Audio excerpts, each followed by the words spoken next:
यस्य स्वयं स्वभावाप्तिरभावे कित्स्नकर्मणा तस्मै संज्ञानरूपाय नमोस्तु परमात्मने। इष्टोपदेश का मंगलाचरण करके आज हम कारिका 40 का अध्ययन करेंगे। इससे पहले की कारिका 39 में आचार्य ने बतलाया था कि जब अनुभूति में उत्तम तत्व आता है तो विषय भोग स्वतः छूटने लगते हैं और यह संसार इंद्रजाल की तरह निस्सार सार रहित दिखाई देता है। तब आत्मस्वरूप पाने की अभिलाषा होती है। ऐसे आत्म अनुभवी योगी मुनि राजों के और भी चिन्हों को कारिका 40 में आचार्य पूज्यपाद स्वामी दिखाते हैं। इच्छतये कांत संवासम निर्जनम जनितादरः निज कार्य वशात किंची दुक्त्वा विस्मरति द्रुतम।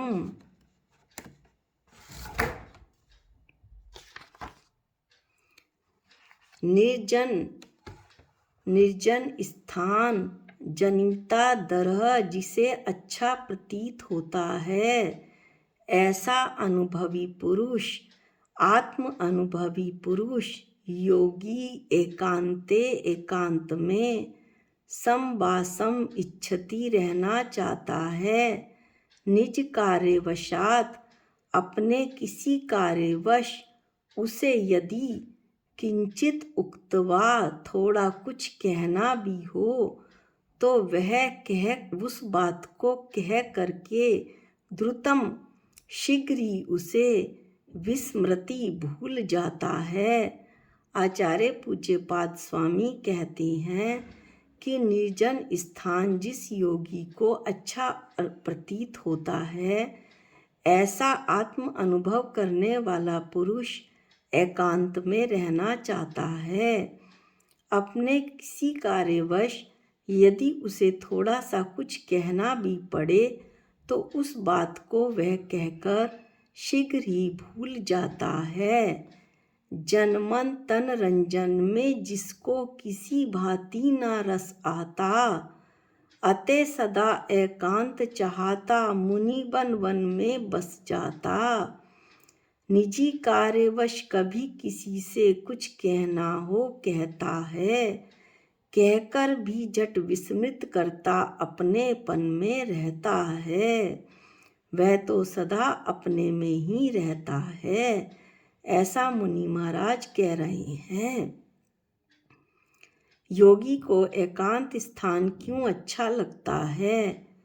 योगी को एकांत स्थान इसलिए अच्छा लगता है क्योंकि वे आत्म साधना और स्वाध्याय आदि उन्हें करना है, उसके लिए तो एकांत बहुत अच्छा है।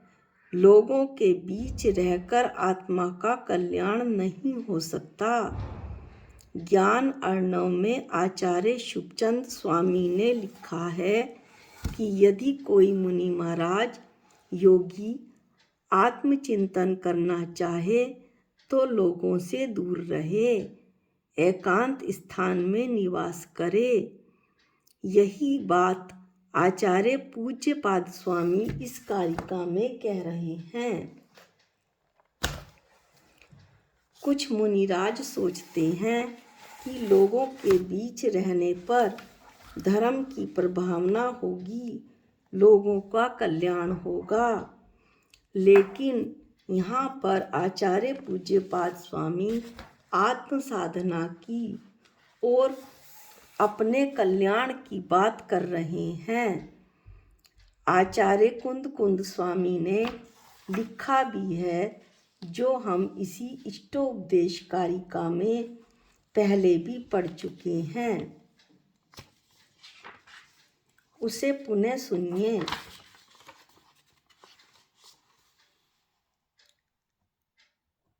आदहिदम कादव्वम जदि सक्कदी परहिदम च कादव्वम आदहिदम परहिदादो आदहिदम सुट्ठू का दव्वम। प्रथम तो आत्महित करना चाहिए, यदि शक्ति हो तो परहित भी करना चाहिए, लेकिन आत्महित और परहित इन दोनों में से पहले आत्महित को अच्छी तरह कर लो और जब अपनी आत्मा का हित कर लो तब पर के हित की भावना रखनी चाहिए। ऐसा आचार्य कुंद स्वामी ने लिखा है। इसलिए जो मुनि महाराज शुद्धोपयोग में लीन होना चाहते हैं, अपनी आत्मा का हित करना चाहते हैं, वे तो कोलाहल से, भीड़ भड़के, शोरगुल से दूर रहना ही पसंद करेंगे।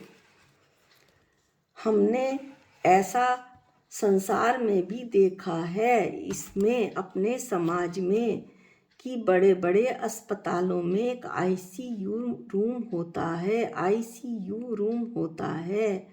उसमें मरीज को रख दिया जाता है। वहाँ उनसे मिलने किसी को नहीं जाने दिया जाता। क्या कारण है? यह कारण है कि आदमी जाएंगे तो मन में विकल्प दोनों को होगा, मिलने वाले को भी और जो अस्वस्थ है उसे भी। जो मिलने वाला है वह सोचेगा ये मेरे हैं, ये अस्वस्थ हो गए, बीमार हो गए। बीमार सोचेगा, जो आदमी बीमार है वो सोचेगा कि पता नहीं मुझे क्या बीमारी हो गई, क्या बात है, कैसी बड़ी बीमारी हुई, बहुत लोग मुझे देखने आ रहे हैं, क्या मैं ज़्यादा अस्वस्थ हो गया हूँ। इस तरह से वह और ज़्यादा निराश हो जाएगा और उसके ठीक होने में बड़ी समस्या आएगी। इसलिए उसे किसी से भी मिलने वहाँ पर आईसीयू रूम में नहीं, उसे किसी के भी आने की इजाज़त नहीं होती है। ऐसा देखने में आता है, ताकि वो शीघ्रता से स्वास्थ्य लाभ कर सके। आचार्य विद्यासागर कहते हैं, जहाँ कोलाहल है वहाँ कोई हल नहीं, वहाँ मुनि का आत्मकल्याण नहीं हो सकता। शिष्य फिर पूछता है कि मुनिराज महाराज कोई बात कहकर शीघ्र ही क्यों भूल जाते हैं।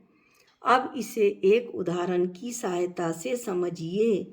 मुनि महाराज ने किसी से कहा, मेरे लिए जरा चौकी ला दो। वह व्यक्ति, वह श्रावक चौकी लेकर 1 घंटे बाद वापस आया। पुनः उससे मुनि महाराज ने पूछा, तुम चौकी की शीघ्र क्यों नहीं लेकर आए। इसका मतलब 1 घंटे तक वे मुनि महाराज ये ही सोचते रहे कि मेरे पास अभी तक चौकी क्यों नहीं आई।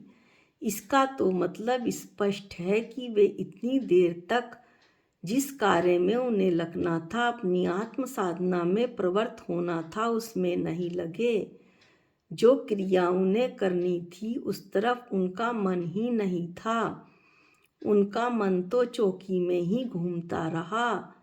कहने का तात्पर्य यह है कि योगी जन कोई बात करते हैं, बात करने के पश्चात तुरंत ही भूल जाते हैं। यदि वे उसे याद रखेंगे तो विकल्प रहेंगे। विकल्पों के बीच आत्म साधना कैसे होगी। विकल्पों में रहने से तो संसार कैसे छूटेगा। आचार्य विद्यासागर जी एक और दृष्टांत देते हैं।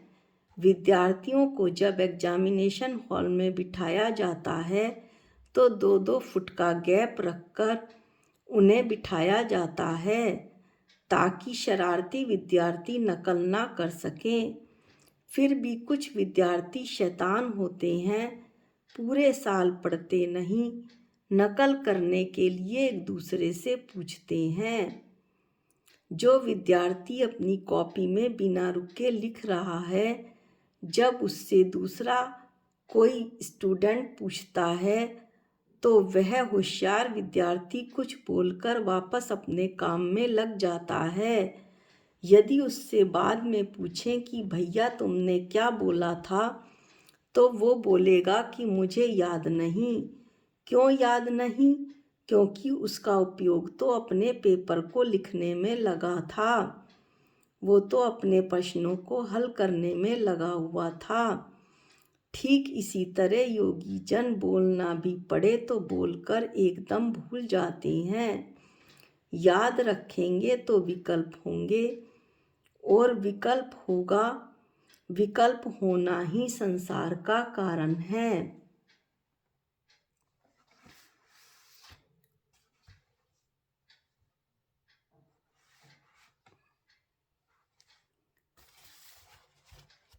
अक्सर लोग ये कहते हैं कि मुनिराज एकांतवास में मुनिराज बोलते ही नहीं, या मुनिराज तो किसी से बात ही नहीं करते। तो लोगों को यह समझना चाहिए कि मुनि महाराज ने आत्म साधना के लिए दीक्षा ली है, वे आत्म साधना के लिए मुनि बने हैं। सब पर के भेद विज्ञान के अभ्यास के बल से ही आत्मा को सब अनुभव का वेदन होता है। तब यदि मुनि लोक रंजनकारी मंत्र तंत्र के प्रयोग की बातों से दूर रहने के लिए तथा लोग अपने स्वार्थ के लिए लाभ अलाभ के प्रश्न पूछकर उनके आत्म ध्यान में विघ्न उत्पन्न न करें, इसलिए वे एकांत में रहना चाहते हैं और लोगों के प्रश्नों का उत्तर नहीं देते। लोगों के प्रश्नों का उत्तर देते रहेंगे तो अपनी आत्मा को का वेदन कैसे करेंगे, अपनी आत्मा के अनुभव को कैसे करेंगे, वे आत्म अनुभव उन्हें कैसे होगा। लेकिन उन्हें भोजन आदि की स्वतंत्रता होती है, इसलिए वे निर्जन स्थान छोड़कर आहार के लिए श्रावकों की बस्ती में आते हैं। तो कार्यवशात किसी कारणवश उन्हें थोड़ा बहुत बोलना भी पड़ता है, परंतु जब आहार लेकर अपने स्थान पर आते हैं तो पुनः आत्मचिंतन में लीन हो जाते हैं। तब उस वचनालाप जो उन्होंने बातें बोली थी वो सब वो भूल जाते हैं। कोई पूछे तो भी वे कुछ उत्तर नहीं देते, क्योंकि उनका तो उपयोग अपनी आत्मा में लग चुका है। यदि और वे उस समय वे तो अपनी आत्मा से बातें करते हैं और अपनी आत्मा से बातें करते करते अपने आत्म स्वरूप में लीन हो जाते हैं। अब फिर शिष्य एक प्रश्न पूछता है। काफ़ी बातें स्पष्ट हो गई हैं, लेकिन फिर भी शिष्य प्रश्न पूछता है कि एकांत में क्यों रहना चाहिए। जो संयमी मुनि हैं वो संसार की पीड़ा को शांत करने के लिए समुद्र के किनारे, वन में, पर्वत के शिखर पर, नदी के तट पर, नदियों के संगम में, जल के मध्य जो द्वीप हैं उनमें, वृक्ष के कोटर में, जीव रहित गुफा में, कोलाहल जहाँ ना हो वहाँ पर ऐसे स्थानों में, शून्य घर में, शून्य ग्राम में, चैताल्यों में, जहाँ से अन्य जीव मोक्ष पधारे हैं, ऐसे स्थानों में ध्यान आदि करते हैं। देव शास्त्र गुरु पूजा केवल रवि किरणों के जयमाला में लिखा भी है, ऐसा जो कि हम सब अपनी पूजन पाठ में रोज पढ़ते हैं।